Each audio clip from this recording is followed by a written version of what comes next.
So of the very many ways to get connected to your true self and get healthy and access that still place within, yoga is a very effective and ancient one that I happen to be particularly sort of familiar with. Yoga is both a process and an end in itself. It's about connection, union, that's what the name means. And that's connecting to your true self, connecting your mind, body and spirit, and also connecting like your individual consciousness with divine consciousness, or all that is, enlightenment ultimately, or as they put it in the Yoga Sutras, self-realization. So it's like you're connecting to this sort of sovereign, infinite light that's within you, in your heart, if that makes sense. So it's within you, but you're connecting to it through yoga. Yoga's a fantastic, very, very popular thing all around the world at the moment, and loads of people are getting huge, brilliant benefits from it, which is wonderful. But I'm just letting you know that there's this sort of much deeper aspect. Some of you will be very familiar with that already.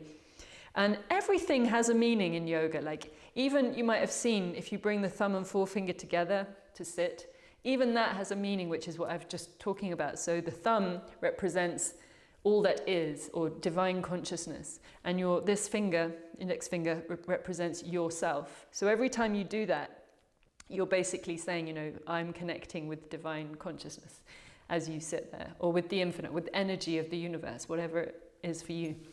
So yoga is definitely not just merely exercise, like, you know, going to the gym, but it is that, and a lot of people are enjoying it as that. But it does go way beyond the physical.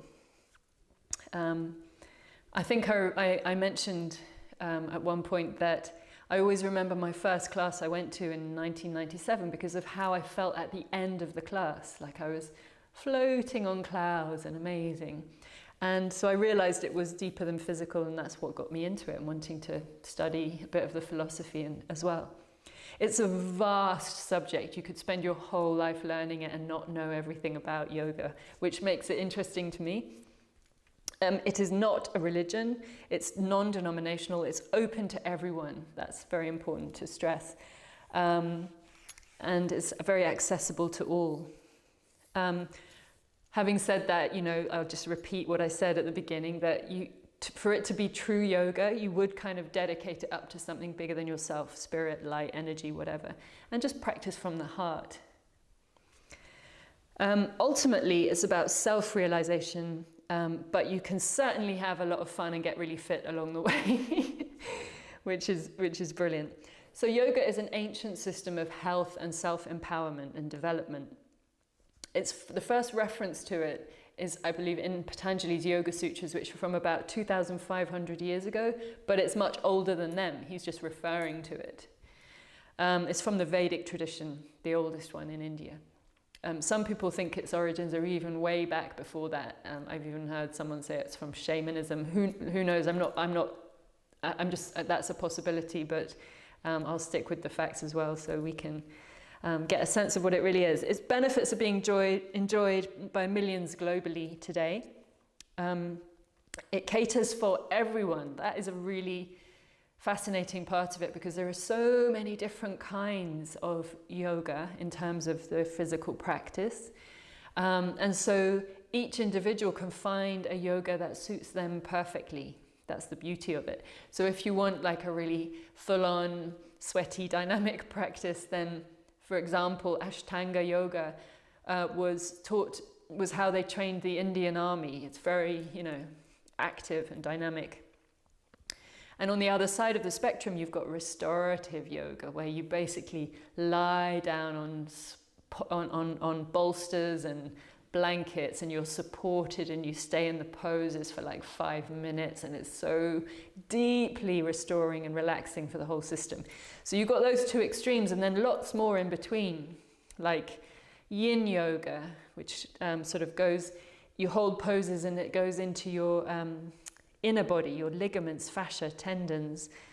So that's another fascinating one. I teach a wide array of these. And then you've got Hatha Yoga, which is sort of the general umbrella term for physical practice. You've got Iyengar Yoga, which is very posture-based and very much about alignment and precision and all that. It's a great way to learn when you're a beginner. You've got Bhakti Yoga, which is all about devotion. You've got Vinyasa Yoga, or power, flow yoga. You've got... what else? So many styles. My point is that you can individualize it to your own constitution, your own temperament, whatever you need and like. And it affects us physically, mentally, emotionally, and spiritually as we embody it. And it can help you move from suffering, dukkha, to happiness, sukha. I've got my little book of life tools here in front of me about yoga. So here are just a few of the many, many benefits that people are getting from the yoga tradition, from the yoga practice. It calms the mind. One of the opening line of the Yoga Sutras is about restraining the fluctuations of the mind, stilling the mind. Yoga's about the mind.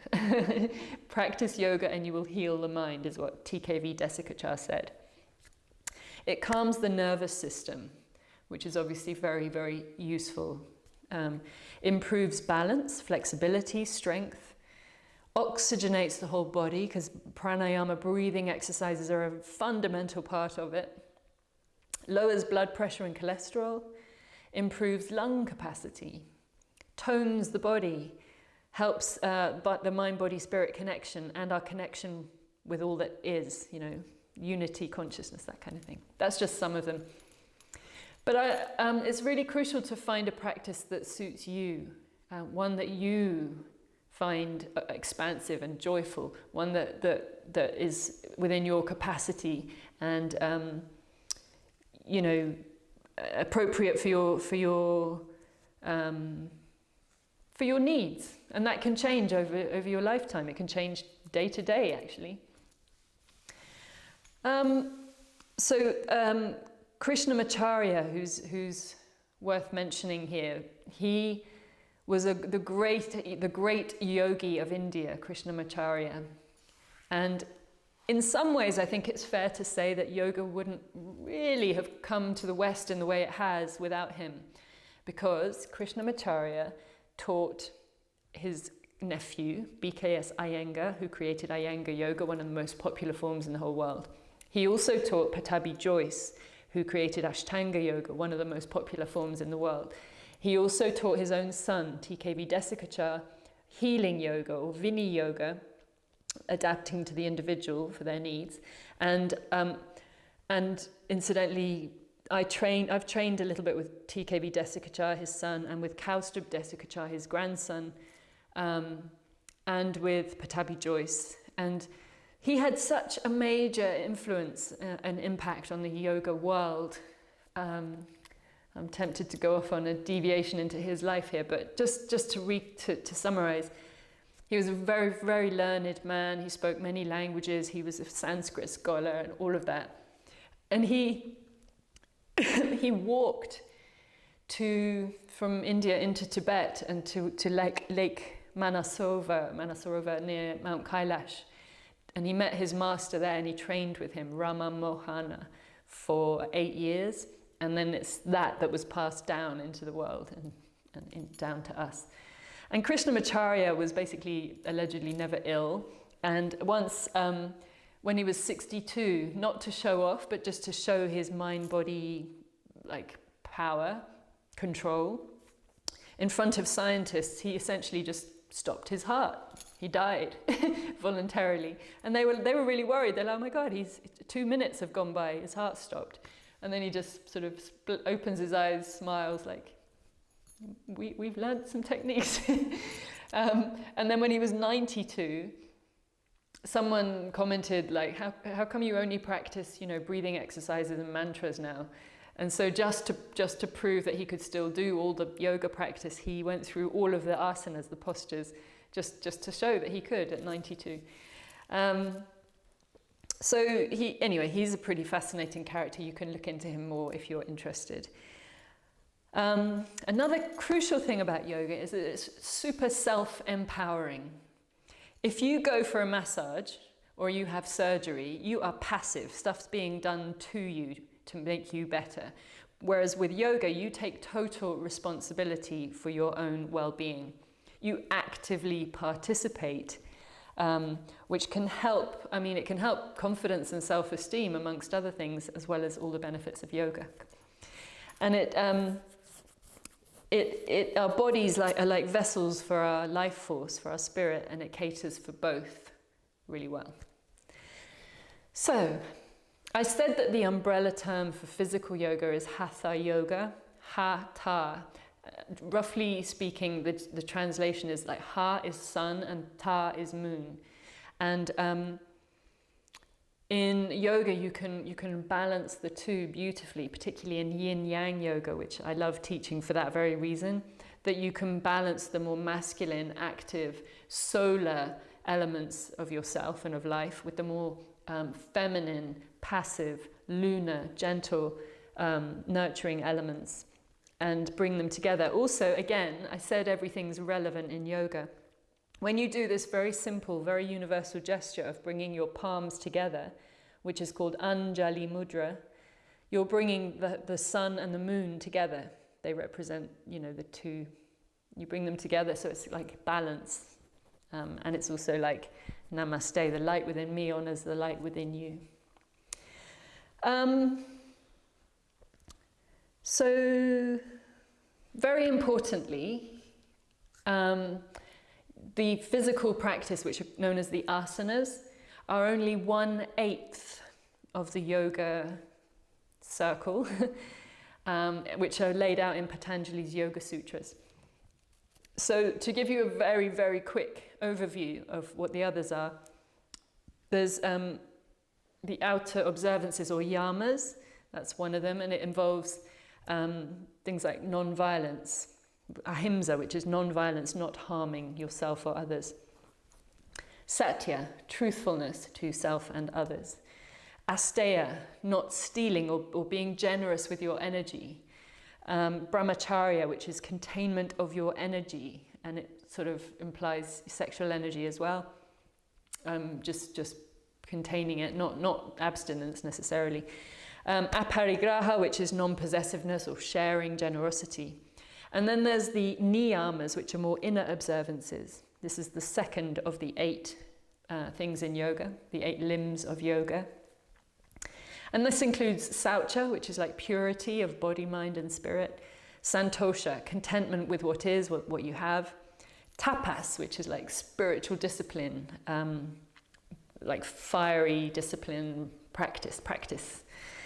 Svadhyaya, which is self-study, knowing yourself, as Apollo said, know thyself. Self-awareness. And then finally, Ishvara Pranidhana.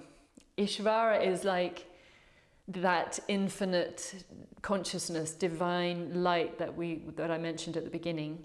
And Pranidhana is like surrendering to. And that can be a light within you and within your heart. It can be whatever it is to you that resonates with you, that's appropriate for you. But that's part of the yoga practice in its deeper sense. Then number 3 is the postures, the asanas, which is what most people in the world think yoga is.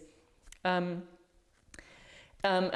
postures are always combined with breathing. So that's the asana section. And then number 4 is pranayama, which is breathing. It's conscious and deliberate regulation of the breath. Number 5 is pratyahara, which is withdrawal of the senses. And then numbers 6, 7, and 8, dharana, concentration, dhyana, meditation, and samadhi, which is like bliss, oneness with all that is. They're all different states of meditation, leading to sort of ultimate oneness with all that is. So there's this path, and it was laid out like you don't have to go up this ladder. You can go direct to the oneness, but if you need a path, it's laid out for you.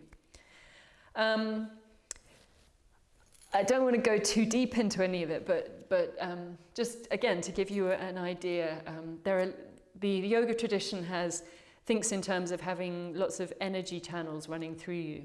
They even say there are 72,000 of them, but fear not, we only need to think about 3 of them. One is the central channel, Shushumna Nadi, which goes through the center of the spine, the sort of spine. And then there's one on either side, Pingala on the right, which is your sort of solar active channel, and Ida on the left, which is the more lunar passive channel. And through yoga, it's like you create a balanced energy, not too active, not too passive, and you direct that energy through the center channel, which kind of awakens the energies of rising up to enlightenment, putting it simply. And there are a few blocks along the way, or grantees which need to be freed up and released to get you there. I think I'll keep it like that, quite simple for now. I'm going to read you some quotes, definitions of yoga. So BKS Iyengar said, yoga is union of the individual self with the universal self. TKV Desikachar said, I mentioned this one earlier, yoga is about the mind. Do yoga and you will heal the mind. Judith Lassiter, who's like the queen of restorative yoga, said, the practice of yoga is fundamentally an act of kindness to yourself. Patanjali, in his Yoga Sutras, said that yoga is restraining the fluctuations of the mind. There's another one in an ancient text, I cannot remember its source, but it says yoga is protection, which I quite like. Another one from Iyengar, yoga is a light which once lit will never dim. The better your practice, the brighter the flame. And then Krishnamacharya, who I mentioned, said, and this is interesting, before he died, he said, 100 years from now, people will acknowledge that yoga is the greatest gift to the world from India. And that has certainly, it's grown exponentially. It seems to be true. And then a more sort of much more modern definition I came across recently by Eleanor Brower. She said, the physical practice, or asana, is a way of organizing the body geometrically in such a way that the longevity of your mental health is ensured. So, there's so many ways of looking at yoga. I had a friend who was a very good teacher, and he defined it as yoga is play for adults. So loads of people love it, loads of people practice it all around the world. It can benefit you in loads of ways. And yet, I guess what I'm trying to do with this tool is just give you an inkling into the fact that it goes deeper than that too. It's quite a vast and quite profound practice from ancient texts from the sort of Vedic tradition back in India. So there you have it. I always, in terms of my yoga practice, the top tip, I guess, would be to dedicate your practice before you do it, which I can do as an add-on here. And that shifts the whole energy of the whole practice. And you can do that with your life generally as well. And that's it for my sort of introduction to this wonderful thing called yoga. And I hope that if it's something that resonates with you and that you get into in your life, I hope that it really brings you lots of benefits, and that you, if you want to access some of my practices here, you choose ones that feel right for you. You make it individualized to you. And so I'm offering different warm-ups and dedications to begin with, different flows, both solar and lunar and mixed, both balanced, and restorative or active, and then different meditations, different breathing exercises, so you can make it very individualized as a practice, or you can just follow full sequences of mine, whatever works for you, basically. It's about you. It's about self-empowerment and self-realization, and just enjoying, you know, the stretch, the movement, and all the wonderful internal benefits as well. So, and if you're not into yoga, that's perfect too. You know, we all have our own interests. So you can ignore this tool, you can go on to all the other tools and enjoy a yoga-free life. It's all good. So blessings to you, and I'll see you in another tool.